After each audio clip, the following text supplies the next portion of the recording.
Post partum డిప్రెషన్‌ని showcase చేస్తుంది. Usually 70-80% of new moms baby delivery తర్వాత పోస్ట్ పార్టమ్ డిప్రెషన్‌కి గురవుతారు. ఇవాళ దాని గురించి మాట్లాడుకుందాం. అయ్యయ్యో! బేబీకి జలుబు చేసింది. మదర్ ఏమైనా కోల్డ్ వాటర్ తాగేసిందేమో! రాత్రిపూట బేబీకి ఫీడింగ్ ఇస్తోందో లేదో ఈమె నొప్పులు పడ్డానికే సరిపోతుంది.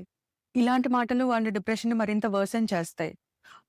ప్రెగ్నెన్సీలో ఈస్ట్రోజన్, ప్రొజెస్టెరాన్ అనే హార్మోన్స్ హైలో ఉండి డెలివరీ అయ్యాక సడెన్‌గా డ్రాప్ అవుతాయి. దీనివల్ల బ్రెయిన్‌లో కెమికల్ ఇంబాలెన్స్ క్రియేట్ అవుతుంది. దీనివల్ల వాళ్ళకి మూడ్ స్వింగ్స్ అనేవి ఎక్కువుంటాయి. న్యూ మామ్స్ చాలా చిరాకుగా ఉంటారు, యాంగ్షియస్‌గా ఉంటారు, సెల్ఫ్ డౌట్‌లో ఉంటారు. బేబీని సరిగ్గా చూసుకుంటున్నామా లేదా అన్న సిట్యుయేషన్‌లో ఉంటారు. బేబీతో అటాచ్‌మెంట్ ఫీల్ అవ్వకపోవచ్చు. తన బాడీని యాక్సెప్ట్ చేయలేకపోవచ్చు. కొత్త రెస్పాన్సిబిలిటీస్‌కి అలవాటు పడడానికి టైం తీసుకోవచ్చు. ఈ సిట్యుయేషన్‌లో ఫ్యామిలీ మెంబర్స్ ఏం చేయాలి? ఫస్ట్ మదర్‌ని బ్లేమ్ చేయకండి. ఆమె చెప్పే మాటలు వినండి. Give her some time. బేబీతో అటాచ్‌మెంట్ ఫీల్ అవ్వడానికి టైం పట్టొచ్చు. Let her heal. ఫీలింగ్స్‌ని వాలిడేట్ చేయండి.